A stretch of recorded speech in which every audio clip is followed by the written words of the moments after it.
JDU के राष्ट्रीय अध्यक्ष राजीव रंजन सिंह उर्फ ललन सिंह, उन्होंने खुले मंच से पहली बार ये कहा है कि नरेंद्र मोदी से ज़्यादा नीतीश कुमार प्रधानमंत्री बनने के लायक है। आखिर ऐसी क्या बात आ गई कि अचानक नीतीश कुमार प्रधानमंत्री के रेस में आ गए। हमारे साथ बात करने के लिए खुद राष्ट्रीय अध्यक्ष जी हैं। ललन जी, ये जो नीतीश जी को प्रधानमंत्री बनाने की बात आप कह रहे हैं, तो किस आधार पर कह रहे हैं? क्या संख्या बल होगा? क्या उसका रोड मैप है? मैंने कभी नहीं कहा कि प्रधानमंत्री बनाने की बात नीतीश कुमार जी को। ये आपका परसेप्शन हो सकता है। मेरा परसेप्शन यह है कि देश का प्रधानमंत्री बनने के जितने गुण किसी व्यक्ति में हो सकते हैं, वो सारे गुण नीतीश कुमार जी के में उपलब्ध है। मैंने उसके साथ साथ उदाहरण भी दिया और मैंने ये कहा कि बहुत सारी योजनाएं नीतीश कुमार जी ने बिहार में लागू की और उन योजनाओं का 2 वर्ष 3 वर्ष के बाद केंद्र की सरकार ने अनुसरण किया। जैसे साइकिल योजना नीतीश कुमार जी ने बिहार में शुरू की, कई राज्यों ने उसका अनुसरण किया। पोशाक योजना नीतीश कुमार जी ने बिहार में लागू की, कई राज्यों ने उसका अनुसरण किया। महिलाओं को 50% पंचायती राज व्यवस्था में और नगर निकाय में आरक्षण नीतीश कुमार जी ने दिया, कई राज्यों ने उसका अनुसरण किया। हर घर बिजली लगाने का कार्यक्रम नीतीश कुमार जी ने 2015 में शुरू किया, 2017 में केंद्र सरकार ने उसका अनुसरण किया। हर घर नल का जल योजना नीतीश कुमार जी ने 2015 में लागू किया। 2019 के बजट भाषण में इस देश की के वित्त मंत्री ने उसका अनुसरण किया और उसको केंद्र की योजना के रूप में लागू किया। जीविका, महिलाओं को सशक्त करने की योजना नीतीश कुमार जी ने जीविका के नाम से स्वयंसेवी संस्थान, स्वयं सहायता संस्थान उन्होंने स्थापित किया।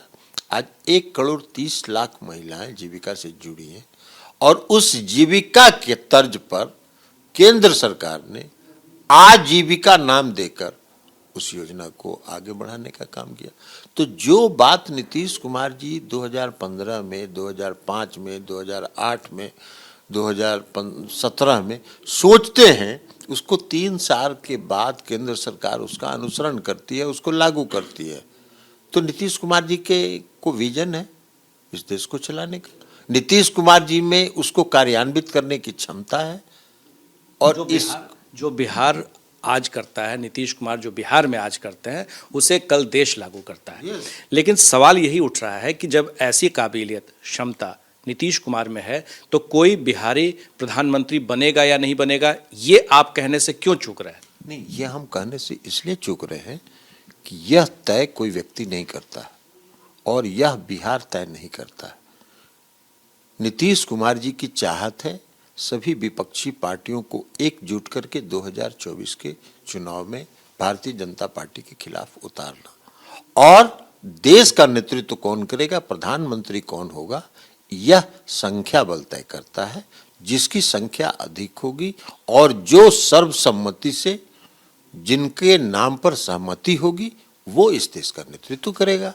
तो इसमें कांग्रेस पार्टी के जो कमलनाथ है, वो कह रहे हैं कि राहुल गांधी प्रधानमंत्री होंगे। कमलनाथ जी कह सकते हैं, उनकी पार्टी का मामला है। वो अपनी पार्टी का नेतृत्व को प्रधानमंत्री का दावेदार कह सकते हैं। हम लोग प्रधानमंत्री की दावेदारी नहीं कर रहे हैं, हम लोग विपक्षी एकता की बात कर रहे हैं कि सभी लोग मिलकर अगर लड़ेंगे तभी भारतीय जनता पार्टी को परास्त किया जा सकता। तो क्या चुनाव के पहले कोई चेहरा तय होगा, आप विपक्षी एकता के जरिए ये करेंगे, या चुनाव के बाद होगा? ये तो सभी विपक्षी पार्टियों पर निर्भर करता है। जब सभी विपक्षी पार्टियां एक मंच पर आ जाएंगी, तब वो तय करेंगी कि पहले तय करना है कि बाद में तय करना है। तो ये कब से शुरू होगी यात्रा, नीतीश कुमार की देश यात्रा? ये यात्रा चल रही है, कई लोगों से बातचीत हुई है और इस बीच में भी बातचीत हो रही है।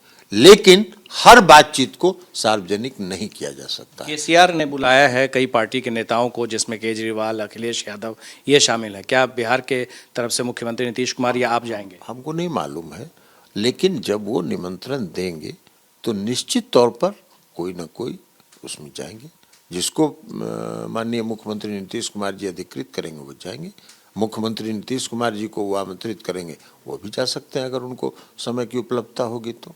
लेकिन जब वो बुलाएंगे तो उसमें जरूर जाएंगे, और विपक्षी दलों की एकता के किसी भी प्रयास का हम लोग समर्थन करते हैं। आपने गंगा नदी में जहाज चलाए जाने का विरोध किया और कहा है कि इसमें ऐसी कोई भी अगर योजना चलेगी तो उसका आप विरोध करेंगे, उसे बिहार में चलने नहीं देंगे।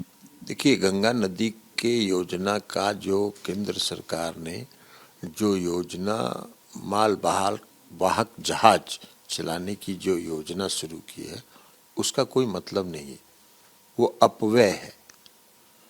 इसलिए कि आज गंगा नदी का प्रवाह अविरल है ही नहीं। जगह जगह पर आप गंगा नदी में देखेंगे तो गाद का पहाड़ बना हुआ है, और जब गाद का पहाड़ बनेगा तो गंगा की अविरलता नहीं रहेगी। अब आप कोई मालवाहक जहाज चलाएंगे तो उस गाद की सफाई करेंगे। जब तक गहराई नहीं होगी गंगा नदी के किनारे तब तक तो जहाज किनारे लग नहीं सकता है। तो उस गाद की सफाई हर साल करेंगे, 3 महीना उसमें चला जाएगा। उसके बाद 2 महीना जहाज चलाएंगे, फिर बरसात आ जाएगा, फिर बरसात में वो पूरा किनारा जो है गाद से भर जाएगा, फिर उसकी सफाई करेंगे। तो ये अपव्यय है केंद्र सरकार की। या आप घोटाला की तरफ इशारा कर रहे हैं? नहीं, हम अपव्यय कर रहे हैं, वेस्टेज है, वेस्टेज ऑफ मनी इसको आप कहिए। इसलिए कि हम लोगों ने, जब मैं जल संसाधन विभाग का मंत्री था तो गंगा की निर्मलता और अविरलता इस विषय पर हमने 2 सेमिनार किया था। एक पटना में किया था, एक दिल्ली में किया था, और उसमें हम लोगों ने विस्तार से इसकी चर्चा की थी। जो मालवाहक जहाज चलाने के लिए जो इनलैंड वाटर अथॉरिटी के जो चेयरमैन हैं वो भी पटना आए थे। माननीय मुख्यमंत्री नीतीश कुमार जी के समक्ष उन्होंने प्रेजेंटेशन दिखाया था। माननीय मुख्यमंत्री नीतीश कुमार जी ने प्रेजेंटेशन देखने के बाद कहा कि कागज पर आपका ये योजना बहुत अच्छा है, लेकिन व्यवहारिकता पर कल हम आपको राज्य सरकार का हेलीकॉप्टर और राज्य सरकार का जहाज दोनों उपलब्ध कराते हैं। जरा नीचे से उड़ के गंगा नदी की स्थिति को देख लीजिए, और गंगा नदी की स्थिति की वास्तविक स्थिति का आकलन करके तब योजना बनाई। तो हम लोगों ने उस समय भी विरोध किया। तो अब कैसे विरोध? क्या जहाज नहीं चलने देंगे बिहार से? जहाज चल ही नहीं रहा है, कहाँ चल रहा है? नहीं, वो जो कह रहे हैं अरे वो जो योजना शुरू किया वो तो जहाज चलाया फंस गया, चल ही नहीं रहा है। वो खाली अब तक साफ सफाई के नाम पर कुछ जो खर्चा उर्चा हुआ होगा उतना खर्चा कर रहे हैं, चल कहाँ रहा है?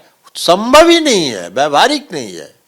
और यही बात मैंने कहा कि गंगा नदी में मालवाहक जहाज चलाना संभव नहीं है, व्यवहारिक नहीं है।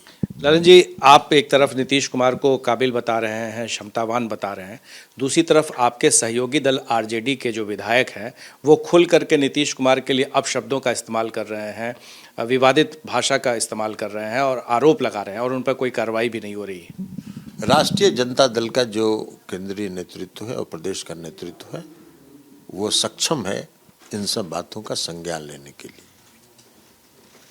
और हमने समाचार पत्रों में देखा है राष्ट्रीय जनता दल के नेतृत्व में इसका संज्ञान लिया भी है, और ये राष्ट्रीय जनता दल का आंतरिक मामला है। राष्ट्रीय जनता दल सक्षम है इन सब मामलों से निपटने। आंतरिक मामला कैसे है ललन जी?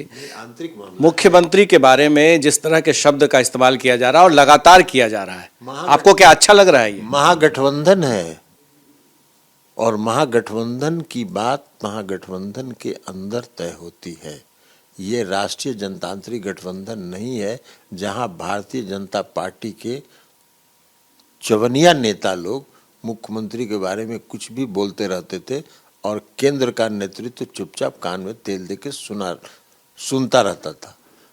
राष्ट्रीय जनता दल का प्रदेश नेतृत्व और केंद्र का जो नेतृत्व है वो सक्षम है, उसने संज्ञान लिया है, उस पर वो उचित समय पर अपना निर्णय करेंगे, ये उनका आंतरिक मामला है। अखिलेश सिंह जो प्रदेश अध्यक्ष बने हैं कांग्रेस के, उन्होंने कहा है कि 2 सीट वो मांग रहे हैं मंत्रिमंडल में। ये उनकी मांग है, ये मुख्यमंत्री का विशेषाधिकार है, इस पर मुख्यमंत्री निर्णय लेंगे, इस पर हमको कोई प्रतिक्रिया नहीं देनी है।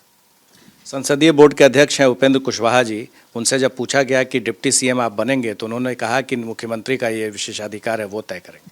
सही बात कहा उन्होंने, हम भी आज कह रहे हैं वही बात कि मुख्यमंत्री का विशेषाधिकार है, मुख्यमंत्री तय करेंगे कि क्या होगा। तो आपको लगता है कि डिप्टी सीएम बनाया जा सकता है उनको? ये फिर वही बात, हमने कहा मुख्यमंत्री का विशेषाधिकार है, तो मुख्यमंत्री का विशेषाधिकार है तो हम अपनी राय काहे के लिए देंगे? ये मुख्यमंत्री ने जी ना राय देंगे, वो जब वापस आएंगे यात्रा से तो उनसे पूछ लीजिएगा। अच्छा, एक आखिरी सवाल है ललन जी, जिस तरह से बिहार की राजनीति हो रही है, महागठबंधन में तमाम चीज़ें हो रही हैं, आप लोग 7 दल हैं, तो क्या किसी और दल के आने की संभावना है? कोई और भी पार्टी, जैसे मुकेश सहनी की पार्टी हो या कोई और पार्टियां हैं जिसको आप शामिल करेंगे? ये महागठबंधन के सभी दल बैठकर इस बात को तय करेंगे कि किनको और लेना है, किनको नहीं लेना है। ये महागठबंधन के सभी दल बैठकर तय करेंगे। राष्ट्रीय पार्टी बनाने की आप बात कर रहे थे, चुनाव बिहार से बाहर और जगह लड़ने की बात कर रहे थे, तो क्या वो अभी आगे उस पर बढ़ रहे हैं या फिर अभी रुकेंगे? नागालैंड में चुनाव होना है फरवरी मार्च में, और नागालैंड में हम लोग चुनाव लड़ रहे हैं और मजबूती के साथ लड़ रहे हैं। नागालैंड में सबसे बड़ा मुद्दा है चुनाव का, क्योंकि भारतीय जनता पार्टी ने 2018 में जो नागालैंड में चुनाव हुआ था उसमें एक ही नारा दिया था, election for solution. Naga problem के सॉल्यूशन का नारा उन्होंने दिया था। 5 साल हो गया, सॉल्यूशन की बात तो छोड़ दीजिए। जो आदरणीय प्रधानमंत्री नरेंद्र मोदी जी की उपस्थिति में तत्कालीन गृह मंत्री राजनाथ सिंह जी की समक्ष जो एग्रीमेंट हुआ था, ड्राफ्ट एग्रीमेंट, उसको भी रद्दी की टोकरी में फेंक दिया गया। तो इसलिए आज नागालैंड की जो समस्या है वो आज भी बरकरार है, और जुमलेबाजी 2018 में हुई थी, 2023 में नागालैंड के लोग जुमलेबाजों को पहचान चुके हैं और हम लोग मजबूती से वहां चुनाव लड़ रहे हैं। आपने सुना जेडीयू के राष्ट्रीय अध्यक्ष ललन जी को, उन्होंने साफ तौर पर प्रधानमंत्री पद को लेकर और साथ ही जेडीयू को राष्ट्रीय पार्टी बनाने की नीति भी बताई। हमारे सहयोगी शैलेश के साथ प्रकाश कुमार, एबीपी न्यूज़, पटना।